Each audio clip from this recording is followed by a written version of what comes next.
Hello everyone, this video has been highly requested by all of you, and I'm viewing this as a continuation in the Tarot and Witchcraft and Left Hand Path series that I just posted a video on earlier in the week discussing dedication and devotion on our path. This video is just kind of meant to be a continuation of that and discussion of my personal daily practices that I have found helpful over the years in maintaining and building a spiritual path that's sustainable and that also allows for evolution and growth. So as I talk about my personal practices, I do want to say they're unique to myself. They are what works for me. And if you personally, if your schedule, obviously we all have different schedules, and I'm very blessed to be able to, for the most part, except for my son's schedule, make my own schedule when it comes to work, etc. So you may have different constraints on the time that you have available for your practice. You may not be able to do things the same as me, and none of us should. I think all of our own individual spiritual practices should be unique unto ourselves. And I think when you will know you found the sweet spot is that you will not feel exhausted by your practice, and you will also not feel disconnected from your path. There's a sweet spot in between where things really start to hum, and there's a beautiful energy of, synthesis, symbiosis. There's just this beautiful dance that ends up happening with the divine and your experience with them, with the divine within yourself, and also your human experience as well. If you also happen to be someone who follows a left-hand path or who practices witchcraft, excuse me, a practice like this can really help you to have a strength of connection for those times when you do want to turn to perhaps spellcraft or ritual, whether that's to honor a point in time in your journey or to bring something into being that you're looking to create in your reality. Or the most important thing to me when it comes to witchcraft is also that experience of connection with the goddess and experience of uniting with both the goddess and the god through ritual practice. So that being said, now that I've said all of that, I want to talk a little bit about what daily practice looks like for me and what I bring into my daily life. So I know I just mentioned witchcraft and left-hand path, but even if you're only here at the channel for a tarot wisdom and tarot information and growth on your own path when it comes to tarot, having a daily practice with tarot is really going to make a big difference in your ability to read well, to read effectively, and especially if you're looking to read for others, to be able to build a language with your deck so that you can read effectively for other people as well. So that being said, let's talk about what my personal practice is. So, and I really haven't made a secret of this insofar as like what my daily staples are. So every day I get up, and one of the first things that I do when I wake up is I go to my altar.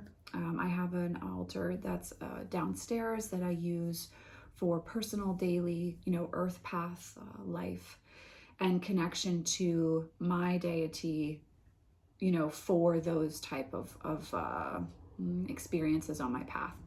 So, and that's also, I consider that altar like the hearth of the home for my son and I. Both of us can spend time in front of that space and really receive a sense of sacred space and also connection to our spiritual path when we might be feeling that we need some support in daily life. So I would say number one is having an altar or some type of sacred space in your home.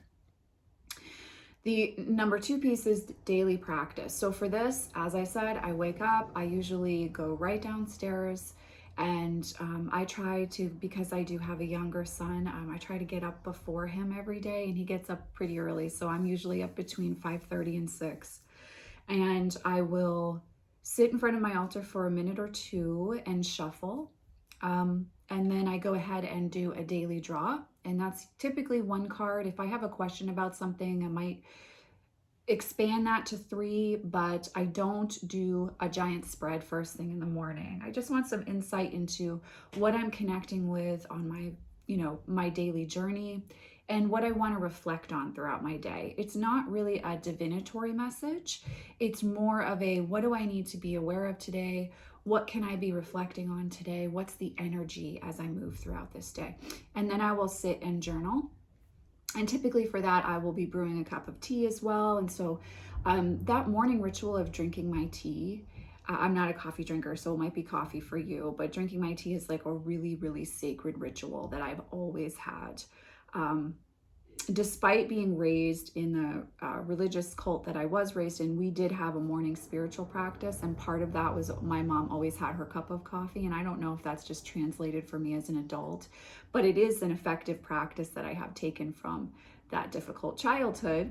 But the practice itself is really beautiful, of that first cup and of tea, of coffee, of water, of whatever it is that you like to start your day with, and having that be a very spiritual experience, whether it's just through presence of the beauty of enjoying that first cup of tea or coffee, or you choose to bring in a practice that also allows for further conscious connection to the divine. So for me, it's that have that first cup of tea and I sit with the daily draw and I journal. Now, when I do my journaling, I journal about what's come up in the daily draw that I might be considering on my path.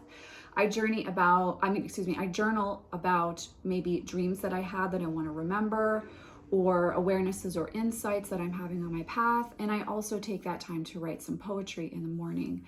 I've written poetry since I was very young, and it's something that's personally part of my creative expression for myself, but also part of my spiritual path. So that daily practice I have every day, pretty much no matter what. Someone in my life has got to be pretty sick for me to not invest in that spiritual practice. Now, why is it effective? If you want to work with tarot better, you're connecting with a tarot deck every day. The tarot is a sacred tool. And just like the magician in tarot, we've got to work with it to be able to use it effectively. So a daily draw allows you to connect with your spiritual tool and build a relationship with that. Those few minutes in front of the altar, as I'm shuffling and gathering my deck, I'm also honoring deity. And so I'm connecting with my source of spiritual guidance for myself on my path. And I'm also honoring. So it's a practice that kind of lets me start the day off on the right foot. I'm centering, I'm grounding, and then I'll go on and move about with my day after that.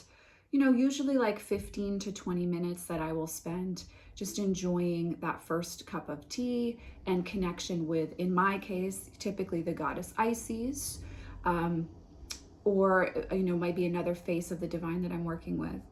And just journaling and just kind of being aware of where I'm at and where, because I am a solitary witch and I do have shamanic background, I am always looking at where am I on the wheel. So you could look at that as, where am I on the wheel of the year, or where am I on the medicine wheel? And we're looking at those elemental stations or the Sabbats as representing a time, a space, and an energy. And so you can feel that, if you take that time in the morning to check in and like, wow, today I'm really in the northwestern portion of the wheel, or I'm really moving through and I can feel the energy of the Sabbat of Samhain, right? And so then you can honor, like, maybe you need to move a little slower that day, and maybe you need to give yourself time for quiet reflection, even if you hadn't originally factored that into your plans. By paying attention to that wheel, again, whether you're looking at it as the Celtic wheel of the year, or from more of a tribal people standpoint, the medicine wheel, when we're tapped into that, that's another form of spiritual practice. And it also lets us know where we are and what we really need from ourselves for the day. So it's a form of self-care as well. So that is typically my morning, and then I move through my day, which is, for me personally, sessions and recordings, etc. I'm got to do the mom stuff too. But at some point throughout the day, typically halfway through the day or in the evening before I go to sleep, I will sit down and I will journey with an aspect of deity, a face of the goddess or the god. And I do this for a very specific purpose. And it's because it helps ground me as a psychic medium. It helps me to release the energy of the readings and the space that I've held. And it also helps me to really, really feel connected to my guides, to have a dialogue with them. It's me setting aside time to communicate with them. And it's also like giving me clarity. Maybe there's something that they have to share with me that's going to give me some insight into the next set of readings if I'm at the halfway through the day marker, or as I move into the evening, something that I need to be aware of to prepare for the dream time. So this type of working, the journeying, which I do almost every single day, unless I am sick, I typically journey. It's once you get into a practice of this, it's not difficult to get into the meditative state of journeying. It's just about bringing awareness to the practice. So if you struggle with this, don't get overwhelmed. Just give yourself like 5 minutes a day to start, where you go into, I call it an inner temple. If you've ever done a workshop or a mentorship package with me, you know, like I have everyone start in their inner temple, which is a space where they feel very connected to their spiritual path and higher self. So you can go right into that space. You can meet a face of deity and then take a journey with them or have a dialogue with them. And so that's what I'm talking about when I say journeying or meditating. For me, the practice of clearing the mind isn't necessarily something that I have felt over the long term has really assisted me as much as actually journeying and making time to have that inner temple and spend time there daily. So I do that every day unless I'm unwell or my son is unwell. You know, that's a practice that it's about being really flexible with the time frame of, because even if I'm really tired at the end of the day laying in bed, I can still journey briefly before I go to sleep. So it's once you get into the pattern of it, it's very easy to move it around and make it work for your daily schedule. But that is something that I do every day as well. Usually I spend about 15 to 20 minutes doing that. And again, it makes a really big difference for me insofar as if you're someone who copes with depression and anxiety, it's very grounding and it helps you to really release the level of, well, at least for me, the level of anxiety I may feel, especially when I'm doing readings that are heavy or intense in their nature. It's a very clearing energy. So if you're someone who does healing work, having a practice like that where you're connected to your guides and you're doing some type of meditative or journey work with them, I do think that's really important. So those two things happen every day. Now, I am someone who observes the cycles of the moon, but because I'm a left-hand pather, I don't really observe it in the traditional way. I observe it according to dark moon. So I move from dark moon to dark moon. I'm much more aware of what's happening in the dark moon cycle. And I tend to work my personal magic around the times of the dark moon, unless I'm looking to bring in some form of abundance, which of course then I will work with the full moon energy. But just for me personally, I love the energy of the dark moon. And so I observe my moon cycles by the dark moon. So typically around the time of the dark moon, I'm also sitting in sacred space and I'm doing some type of working with a dark face of the goddess where I'm connecting with her energy. And I'll typically draw a circle for myself around that ritual. And there's a mutual give and take that's happening in that dynamic with the goddess. So I can't give you like a formula for that because it's very intuitive, and I sit with before I go into that ritual where I'm at, what I feel as I've connected with my deities, and what I feel like it is that I need to either acknowledge and release or acknowledge and receive in my life, and having a conversation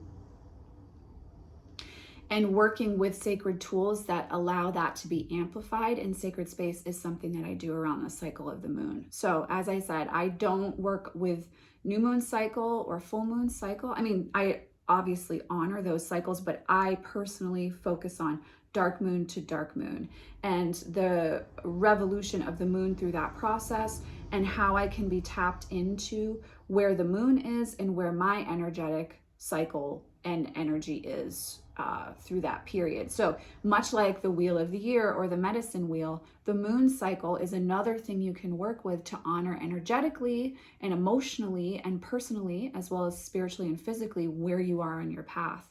And the more in tune you get with those cycles, the more, it's this beautiful honoring that ends up happening. And you'll feel when you get out of alignment with it, because like for me, I know when I'm out of alignment with observing those cycles and the wheel, I will feel more exhausted and like I can't keep up and my energy is really scattered. And then I just bring my awareness back to that wheel or back to that moon cycle, and how can I work with this? Now, if as you're listening to this, you're like, well, how do you know when the moon is moving through her cycles? There are so many great options out there. I think there's a book called the Moon Book, which is really great. I'll put a link to that book down below for those of you who are new to this and are like, how do I start to observe the moon cycles? There's I believe that book is a great option. I also have Llewellyn Witch's yearly calendar, and that very clearly has all the moon cycles listed and what signs the moon is moving through on each and every day. So it's very easy just by looking at that every morning while you have your morning cup of tea or coffee and do your morning routine, where the moon is and how you want to interact with that energy. All right, so daily practice. And then on dark moons, I have specific rituals. And on Sabbats, I have specific rituals. Now, over the years, I will say that with the Sabbats, when I'm really drained or if I'm really going through a dark time in my life, I'm not always working magic or having some big, expansive, fancy ritual.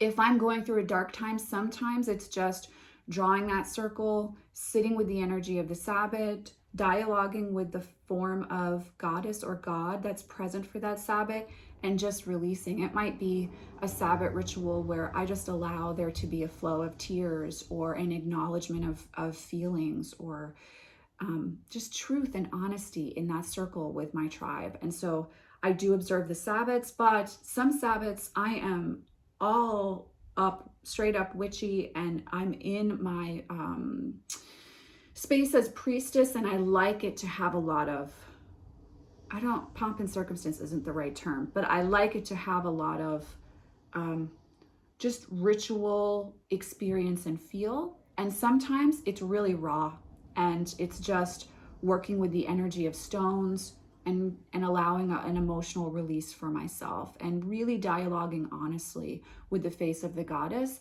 as well as sitting and experiencing their cycles through the Sabbats and what they have to teach and share with me as well. So it's always a conversation.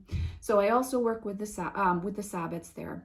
And if you're new to witchcraft and you're like, what are Sabbats? Just do a simple Google search and you'll get a nice head start with that. That's also, the Sabbats are represented on that Wheel of the Year, which I was mentioning earlier. So you can connect with the Wheel of the Year through those Sabbats, okay? Now, when I talk about the moon cycles, those are also known as espits. Those smaller, well, I shouldn't say smaller because they're still very effective. The individual moon cycles there that you're working with, those are known as espits. And then the Sabbats are those really big stations on the wheel that are representing a specific cycle and shift in the seasons and in the goddess's journey here on earth, okay? So again, daily practice, espits, Sabbats. And then I do tend to, I won't lie, I am someone who enjoys a ritual. I grew up in a religion where ritual was not allowed in any way, shape, or form other than prayer. So I love ritual. I love ritual tools. I love altars. I love the act of casting a circle and releasing a circle. I love the left-hand path aspect of working with contrary and dark energy as well, to understand the contrast of light. And I love to work in that energy for myself as a witch. And so I am someone who works with ritual practice regularly. I will do another video clarifying my stance on spellcrafting for those of you who are interested. And yes, I am going to clarify my stance on that. But I'm not going to talk about that in this video because this is daily practice and I don't do spellcrafting daily. So, and when I do ritual, it's not always to spellcraft. And in my opinion, it should not be always to spellcraft. You don't just engage in ritual because you want something. I think that's the height of selfishness and makes a mockery of a very, very deeply impactful craft. My craft is my life, and I can't imagine only working with it when I selfishly wanted something. So, side point though, I could talk about that forever. So I do engage in ritual. I'm not going to break down how I cast and release a circle because that's a very personal thing. There is lots and lots of information out there if you want to learn how to cast a circle and how to release a circle. I will say this, and I will talk about this more in a different video because I'm already at 20 minutes here. You have to do this very intentionally. You cannot half-ass casting and releasing a circle. Please don't do that. Please don't. There's also a wealth and a plethora of information out there. Again, a simple Google search is going to show you basics and probably more of a Wiccan identity with how to cast and release circles for ritual practice. And so you can go ahead and do that. I do think it's something that unless you're practicing with an active coven, you should really sit with. And first you're going to have to try different forms of casting a circle and releasing a circle, and then you're going to find your own way. And if you're practicing solitary witchcraft, I do think it's best to find your own practice with how you're going to work with that. I will say that when I do cast my circle, I am working elementally, and because I do have a shamanic background, I do work with the medicine wheel and the grandmothers on the medicine wheel. It's a very, very personal, intimate practice for myself, and so I'm not going to walk anyone through that. But I will say that I do use the elements, and I use the medicine wheel with the grandmothers on the medicine wheel to both cast and release. And then if I'm casting a circle and I'm going to be doing some working, or I'm going to be engaging in ritual connection with deity in that space, I typically have a specific face of the goddess, occasionally the god, but I will be honest that it's typically more the goddess that I'm working with, that I want to invoke or call into myself. It may also be a different guide or form of deity or subspecies thereof that I want to work with as well, and I will call that energy in and work with that energy there. When you are engaging in ritual, again, I cannot express enough the importance of the ritual itself and not rushing or faking or half-assing that type of work. I think you do witchcraft and witches a great disservice when you approach that type of work cavalierly. And so it's why it's something I haven't talked a lot about in the past, because I see a lot of cavalier attitudes towards this type of working that has a rich tradition that should also be honored, much like the structure of tarot.